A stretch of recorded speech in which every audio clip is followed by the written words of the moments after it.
Hello, everyone. Welcome back to our latest podcast. And today we have, because of the season, the opportunity to talk about some of the things that we can do to try to stay sane during this time. And I brought on a couple of people who have families and have children, and I thought I would ask them those questions. What do you do to stay sane and to keep things from getting too hectic during the Christmas break? So, before we start, let's go around the room and introduce who we have. You want to start, please? Yeah, my name is Hilda Brown. Hi, everybody. And where do you work? I'm working HR department in district office. Okay, and how many kids do you have? I have two, one 16 and one 6 years old. Wow, okay. Well, thank you for sharing. And who else do we have? Hello, my name is Hilda Dominguez. I'm the Special Programs Coordinator for Legacy. And how many children do you have? I have 3 children, a 26-year-old who's already married, a 19-year-old, and a 13-year-old. Okay. Well, thank you for being here. Thank you for the invitation. And I think it's important that we talk about this season and try to have some coping skills that we impart, if we have any secrets, so that we can keep the season from getting too hectic. And when things get hectic, sometimes it doesn't stay the positive experience that we want it to be. So let's start with Hilda. I'll use your Spanish pronunciation. Mm-hmm. Talk a little bit about what are some of your holiday traditions that you do here now and as a parent, and how do you keep things controlled so that the kids don't sort of get giddy and it's not too much? Okay, it's a little complicated because we try to divide, both traditions. Like in this case, my family is like a half American and half Mexican. So we try to keep both in place. So what I do is, keep Santa Claus, but Niño Dios or Niño Jesus too. So what I do is my kids just write a letter to Santa Claus, and then they make like a prayer asking for the Niño Jesus what they want. But all the time keeping in mind that the most important thing is the Jesus birth spirit.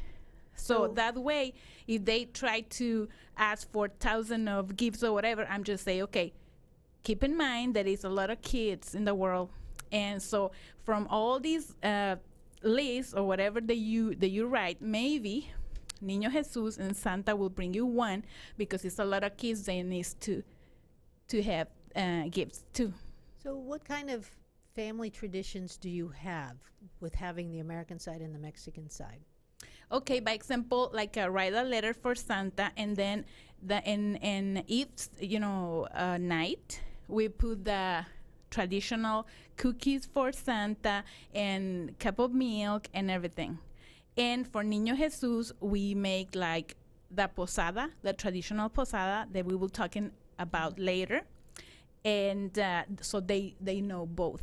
So let's talk a little bit about your schedule. You will be off Friday. Yes. After early release. And then what happens that following week before Christmas? Okay, like the posadas, and I will start talking about a little bit, needs to be 9 days before Christmas. 9 because it's related with the 9-month of pregnancy for Mary, the Virgin Mary. Oh, so okay. Starting the 16th, there was yesterday, we start, making the posadas in different houses. This is the tradition. So my kids know that around the 7 or whatever, they need to get ready, because we will go for one house. We need to visit 9 houses. So they are ready at 7 to visit the next home, the next house. Every night before Christmas. Goodness gracious. Okay. Mm-hmm. And then what about the American side then? How do you honor that? They already, write a letter and they waiting for Santa. Well, how about the family though? Your husband's family. Oh, my husband's family just wait the 24 for Santa at night. So we put all for Santa, and then the 25th we just wait on the chimney or whatever, and we'll see what the gift, because we usually put the gifts on the chimney. So, when do you meet with his side? Like, do you meet Christmas Day or Christmas Eve? Yes, usually it's after Christmas because they celebrate more like New Year's. So it's good in my side, but my family is all the time celebrate Christmas and Christmas Eve. Okay. So we like a split. After Christmas, we'll be with his family, and before Christmas, we'll be with mine. So it sounds like you have it figured out pretty well. Things are pretty much controlled, and it's your family has a good time. A very good time. We love holidays and Christmas. What does your husband think of the Mexican side of the traditions? You know, we have like a 9 years marriage, so he's still learning. But he say, you Mexicans never get tired of celebrations, and I'm saying no, and we're just starting with Christmas, because then it's Rosca de Reyes, and then so and so. So we really love this season, and we really know how to enjoy it. Okay, well, that's fantastic. Let's go to Ms. Dominguez. Ms. Dominguez, how does your family celebrate and to try to keep things, because especially now that your kids are older, they have wives, they have extra relatives, and so how do you guys stay calm and peaceful and positive during this time? Well, Christmas is all about family. Yes, we celebrate and we start really early. They say that Puerto Rico have the longest Christmas celebrations in the world, and it might be true. Here's where I know it's true. We visited Puerto Rico for a recruiting trip right after Halloween, and I was amazed. Beginning of November, Puerto Rico was decked out for Christmas. Ready for Christmas. Even worse than the United States. or just more, not worse, I shouldn't use that word, but just more than the United States. Yes, that is true.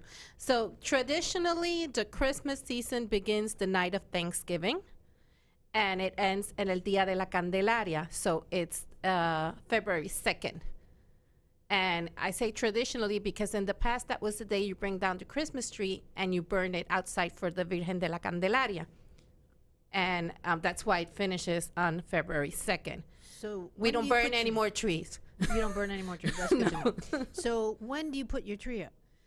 I used to, growing up, put it the day after Thanksgiving. So not the day after, the night of Thanksgiving. We will finish the Thanksgiving dinner, go out, buy the Christmas tree, bring it up, set it up, decorate everything until the wee hours of the night, until you were done. And then you were ready that's where Christmas started. But starting 2 years ago, my kids, they get desperate. They don't want to wait until Thanksgiving. So we've been decorating earlier, like around the first week of November. And it's kind of funny because I love Thanksgiving. So everything is Christmas in my house except for the dining room, which is Thanksgiving. So we kind of... Well, you start early, and that keeps things sane a little bit. Yes. And so how do you decide who goes where and so forth? Nochebuena, which is the night before Christmas, we always gather for dinner, the family. So it's typically in my house. In Puerto Rico, everybody, when I was growing up, all the family went to my house. Cousins, aunts, uncles, everyone from both sides. Once it was now my turn to do the dinner, they would come to my house, but it was more cousins, kind of friends, my mom, my children, maybe some of their friends, whoever just shows up. And now that I'm here in Texas, at the beginning, our family away from our family was, well, the Texas teachers that didn't go and travel, we would meet together, and maybe we started with like 17, 18, and twice we had like over 40 during Thanksgiving dinner. Wow. So everybody, it's like a potluck. Everybody brings something, and we just gather together, and that's for Thanksgiving. So for Nochebuena, it's the same thing. We do the same thing. Now that my son is married, well, his wife comes over.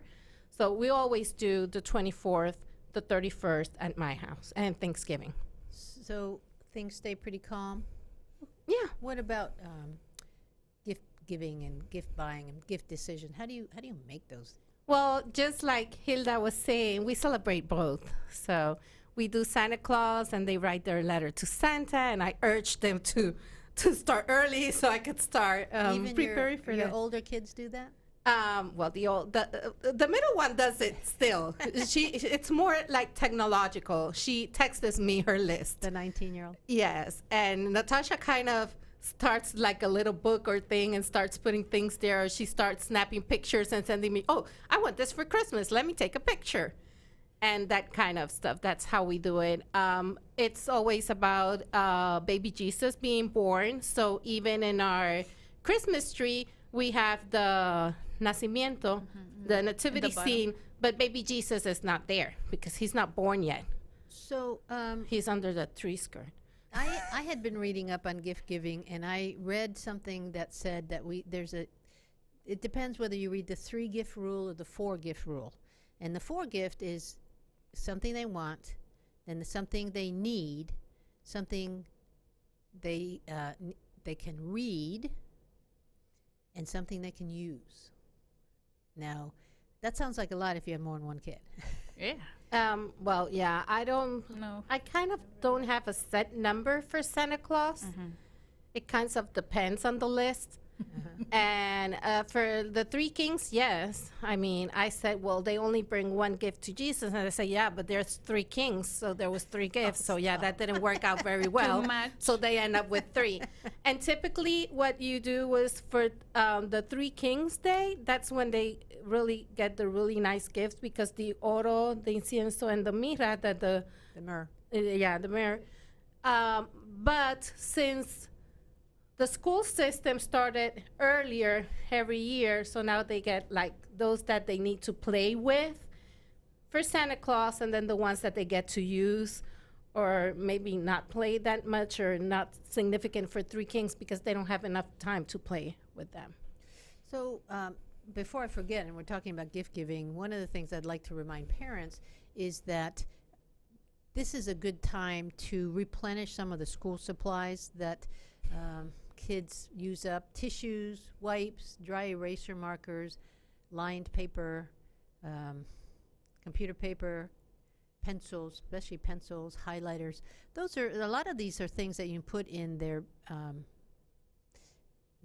stockings. Stockings. Yeah, their stockings. But just understanding that the things that are sent at the beginning of the year, they just don't last all year. So parents, you can be sort of creative, and I know that It's a good idea. some people put a new toothbrush and toothpaste in that, pencils and highlighters, and School supplies will be good. yeah, school supplies is another good thing, so that they can come back re-energized and replenished with school supplies. And we'll put that list in the comments. Also, I know that there's some thoughts with parents who think that it should be just a sort of mind or brain vacation for kids.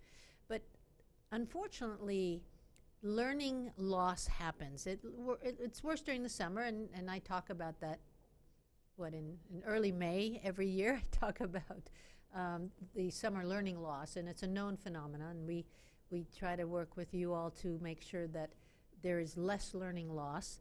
And let me just mention that the Commissioner of Education has said that in House Bill 3, which is the finance bill that was passed by legislators in the last session, there is a new provision allowing schools to stay open an extra 20 half days during the summer. And so that's coming up.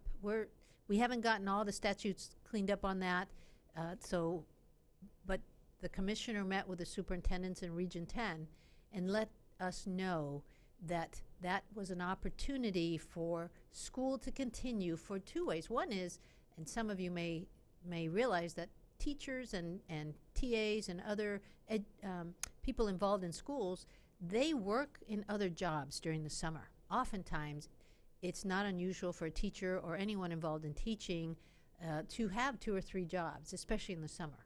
And so being able to pay our teaching assistants and our teachers half-day pay for 20 days might keep them from having to find a second job and keep them doing things they love, like teaching kids, but it would be probably less kids and it's less time. So it's a win-win. And that's something I wanted to put out there and let parents know that it's coming. Now, whether it'll be this year, I don't know, this summer, because I don't know if all the cleanup around the law will happen in time. But I wanted to share what the commissioner had told us. And that's exciting, because unfortunately a lot of learning loss is done during the summer when kids sort of play on the devices. Hopefully they're outside, which is also good, but if we don't read, if we don't do some brain activity, we definitely see that we have to go backwards before we go forwards at the beginning of the school year. So, at Legacy, we try to be proactive and not have that happen. So talk about no learning loss or little learning loss during the 2-week break. I know that we have some homework, what do we call it? Holiday homework expectations. And it's not a lot. We don't want kids to be sitting at, the table, the kitchen table every day of the break. But we do want to make sure that kids stay engaged in some sort of academic work. I believe there's some possible worksheets going home in some grades. There's software expectations around the reading and math softwares, and that's I will tell you, parents, it's not horrible. It's not a horrible task for kids to be asked to be on the softwares, because frankly, they're so much like games now. They're just gaming. They're gaming while they're doing math. They're gaming while they're doing reading. So it's quite enjoyable for many kids to be on these reading and math programs. So having the expectation that maybe 30 minutes one day is math and 30 minutes the next day is reading, and they alternate, would be at least a way of keeping them mentally engaged in something academic for a little bit. I know this will be going home. I don't know if you can see this very well, but this is the Legacy Preparatory Mesquite West Middle School Holiday Homework Challenge, and it involves each of the content areas for grades 6, 7, and 8, and this was also sent to Plano. And so it's the teachers helping the middle schoolers to keep their brains engaged for a little bit. And then we also have some other teachers anywhere from high school on down. For example, I see here digital arts is to create a snowy background using Pixlr. That doesn't sound like work. That sounds like fun. Web tech, 5 examples of holiday websites with 1 problem in their design in each of the websites. Again, that doesn't sound hard. List all networked technologies in your home for networking class. IT, fix any issues with your home computer. So you see that the teachers are trying to give a homework expectation within their content area so that they're engaged in something academic, even if it's a little bit fun. Let's see, the capstone kids, they need to complete the About Me page on their own instructional website. Computer science lists 5 programmable processors that control physical products in your home. So you'll see that, yes, we have expectations because we want kids to stay focused on their academic side so that it's a more natural part. It's not shut down completely and then having to start back up 2 weeks later. That's very, very difficult for some children to sort of kick their brains back into gear after 14 days. And maybe a little bit more because it includes that half-day Friday and then the weekends and all that. So please help us in making sure that there's reading going on, there's some math work. And speaking of reading, I'm going to start a new program because, I've got all sorts of free time. I'm going to challenge myself to videotape myself reading an engaging book for kids and getting it out there so that once a week you will have something to show your children, Dr. Good reading a book, and then asking questions about the book. I'm going to leave you with the list of questions in the comment section so that you have an opportunity to engage your child in the story we just read. And in one sense, I'll be helping train you to know how to better engage you and your child in reading so that you know what kind of questions to ask. Because a lot of parents bring us kids who are reading, but a lot of times because they haven't asked questions about the content, the side of comprehension is not as strong as their reading fluency.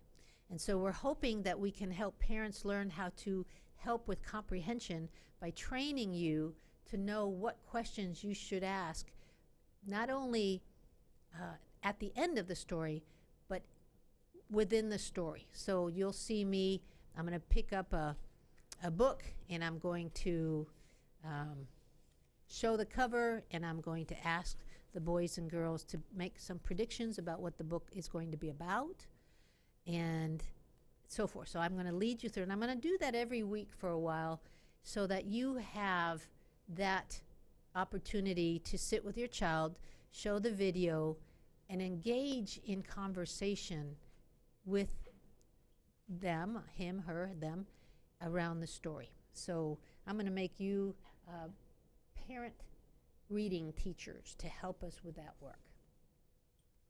So I want to also, because we have such an international group, talk about our holiday traditions. We're even though I grew up in Latin America and I know a lot of the Mexican traditions because I lived in Mexico City, we are still pretty American in our approach, especially now that we're back in the United States. And so we, especially married and having two sides, you have the husband side and my side, right? And so it used to be that we would do things a little bit separate or share, every other. But as we have grown together over 40 years, a lot of our holidays are just together. We don't share them anymore.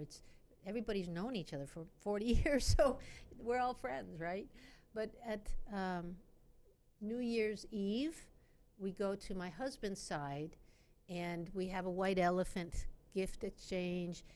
We buy gifts for the kids, but even the kids have a gift exchange because there's so many kids now. There's so many nieces and nephews and so forth that we'd all go bankrupt if we had to buy for everybody. So that's one of the ways that we try to keep things peaceful and less expensive, less commercial, and more, the reason for the season. And so we have to buy one gift for the adults and for the gift exchange, and then the kids exchange names. So I think we had 13 kids this year. So the parents, let's say the parents have 3 kids, they're going to buy 3 gifts, but that's all. They're not buying 13. And then their kids will receive a gift. Mm-hmm. Right. And then we bring a potluck. It's a potluck dinner so that it's less work for the hosting family. And we just enjoy ourselves. A lot of good conversation and laughing and so forth. The next day, Christmas Day, we will go over to one of our sons' homes who has 2 grandkids of ours. And oftentimes our number 2 son and his wife, who don't have kids yet, they'll come over on Christmas Day. My daughter is coming from Georgia with her family of 3 kids, and so there's 5 of them coming Friday, so no rest. We leave Legacy and go home, and there they are. But so family traditions, very, very important for us, very important. But one of the things that as we were discussing the agenda for today, we figured out that we had sort of the American version, then we had the Mexican version, and we had the Puerto Rican version. So let's talk a little bit about that, because you guys felt compelled to bring some pictures. Mm-hmm. Mm-hmm. And so let's go ahead and start with showing the pictures that, Hilda, you brought. Mm-hmm. Talk a little bit about the pictures that will be shown. What's your first one? Okay, we'll be talking about Posadas. That is the name of this tradition. What I'm saying before is that are for the 9 days before Christmas, and it's supposed that a child dressed as an angel, like you can see in the picture, leads a procession through the streets of town, and the rest of the people carrying lit candles and images of the Mary and Joseph. All right, and so these, and we call them sparklers. Riding a donkey. And you actually do that in your neighborhood? Yes. Wow. Exactly. In my neighborhood with 9 houses. So we will go from one home to the other with the candles. We name it candles. Sparklers. Exactly. And then singing is a little song. I don't know. All the Mexicans will know that is En el nombre del cielo, hoy pido posada. It's like I'm asking for posada or for, staying. Exactly. And then if you see the Virgin, just go inside to the home. And at the conclusion of the service, children break open piñatas, fill it with candies, toys, and sometimes money. So we put some coins inside to the piñata. Okay, I will give you some explanation about the piñata that needs to be with 7 peaks. And that peaks means the 7 capital sins. So that means that we hit in the sins, and the stick represents the force with which you will break those sins. Oh. I lived in I don't think I knew that. I was young, so You were just Okay. breaking the piñata. Yeah, So we when were just you- trying to get the candy. So when you hit the piñata and then all the candies come out, that represents the grace of God when you destroy the capital sins. Wow. Well, that's new information. And I'm going to Mexico City the 28th. My 84-year-old dad called and said, would you come with us to Mexico City and bring your grandchild? And I said, well, heck yeah. And so we will be, it's been 40 years since I've been to Mexico City. And now, That's interesting. yeah. And do you have one more picture? Yes, I have one more picture because this is the, January 6th. That is Rosca de Reyes or Tres Reyes Magos celebration. That we made that kind of, it's like a little cake. And we put a little baby, plastic baby inside. Can be 2, can be 3, depends. Because you just get a piece of that cake. And if you get that baby, it's like you need to make a party. The February 2nd, that is Dia de la Candelaria. Whoever El gets, Día de la Exactly. Candelaria. So some people is like they can even eat the little baby, They're afraid try to. to avoiding, make the party because they know there will be Funny. a bunch of people. But That is usually funny. it's good because that means that the baby is with you and you will receive a lot of grace and a lot of good things in the year that Jesus started. Very interesting, fascinating. Talk a That's- little bit, Ms. Dominguez, because we are Yeah, closing we on do time. something similar to the posadas, but we're not asking for posada. We call them parrandas. And parranda is a group of family of friends. They come with musical instruments. They're singing Puerto Rican carols or Christmas carols, but Puerto Rican. And it's surprise. You don't know when they're coming. You get ready when it's the season because at some point you'll get a parranda. So they just show up late at night. They shout asalto, which is robbery or something like that, asalto. And they start singing. And when the people of the house turn on the lights, then, okay, you messed up. You turn on the lights. We know you're home, so you need to open the door, receive everyone. And they go from house to house, several houses in the night. The last house they visit makes the sopón, the soup. The sopón because that will be they're tired. They've been singing all night, and it's just a little warm thing, something to eat before it's already almost the morning. So you need something warm to get going to your house. So those are the parrandas. We also celebrate the Dia de Reyes. The kids, they collect grass and put it in a shoebox for the camels the night before the Three Kings Day or the Epiphany, because they leave that for the camels as a present, so the Three Kings will leave a gift for them. Not under the tree, but under the bed. When I lived in Mexico City, we put out our shoes, and the gift was in our shoes on January 6th. So, so those are the Three Kings of Juana Diaz. They are traditional in Puerto Rico. It's a really, really long tradition. They have even visited the Pope. And they go visiting different towns on camels or sometimes horses, depending on what we have available. And they do Fascinating. celebrations. So, yes. And of course, we didn't want to leave Spain out because Spain it has a big impact on our school. So we have a quick audio from Mr. Arturo Salazar Polo.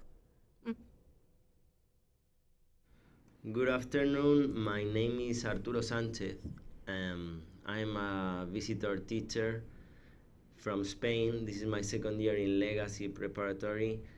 And as I come from Spain, I am going to tell you some things about how Christmas is celebrated in my country. Well, Christmas has some common things in most of the countries, as you know, but of course there are some specific traditions for every single place. When I talk about Christmas and taking Christmas in general, not only the day of the 25th December, in Spain is a social event. I mean, you gather with your family and or with your friends to celebrate. But it is also time for trips, for leisure time. Of course, you have to know that it is pretty different Christmas Eve night or the Christmas day from New Year's Eve. Christmas Eve used to be more familiar. You stay with your family, you have dinner. So as Christmas, the Christmas day, in which you used to have lunch with your family. But New Year's Eve is quite different. You have dinner with your family, but sometimes you have planned a different thing with friends, like, for example, a trip to somewhere. So you are not staying with your family so much. It's not like the idea to be with your family that day. Of course, you celebrate with your family if you are at home or you go to see your uncles, grandmother, cousins, etc. But we don't take it so familiar. It's more a night to celebrate, going out in the night, having some beverages, dancing, having fun, etc. You stay awake, well, at least you stay awake until the sun has risen in the morning. Well, this is for youngsters, moreover, but adults in general stay also late after, of course, eating the 12 grapes. It's a very typical tradition in Spain to watch television as everyone is eating 12 grapes, one for each second, just before 12 o'clock. And when 12 o'clock comes, you have eaten the 12 grapes, you have them all in your mouth, and you cheer, you shout, you celebrate. Well, afterwards, some families also get to do lunch or gather around the first day of the new year. Others just take time to sleep and have a rest. Well, this is also very typical. Because I have to say that in Spain we eat and drink much in these days. We try to put on the table delicious meals for every occasion. And then the next days, on the night of the 5th of January, the three wise men come with a bunch of presents for everyone. And January the 6th, we celebrate it with our families. And it's something that is typical from Spain. We eat the roscón de reyes. It's like a king cake, which is a typical meal for this day. Then on January 7, people used to come back to their works. And January 8, schools generally start over again. So those are our Christmas in Spain. I hope you all get to know it once. Bye. Okay, well, it's interesting. I have to wonder how many of the traditions that we're hearing from Spain bled over through the conquistadores and all of that, and you guys then made it your own. So fascinating. The grapes. We do that. Once it strikes 12, the night before New Year's Eve, it strikes 12, so it's New Year's. You eat your 12 grapes and you throw a bucket of water outside just to take out everything that is bad, all the evil out, and you just throw it out. Yeah, or you walk with your luggage to make sure that you traveled that year. So as it's been fascinating hearing the tradition, some of the same, some of the not. But as always, this time in here goes by very fast.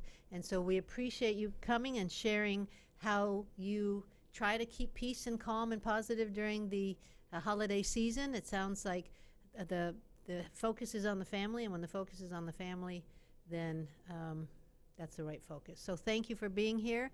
And just to let you know, we won't be podcasting next Tuesday on the 24th. Surprise, surprise. But we will have a podcast on New Year's Eve. We're taping it early, and it's about new beginnings equals new year equals a new job for parents, maybe? We're going to talk to recruiter Casey Hastings about how to look for a new job. So thank you for being here.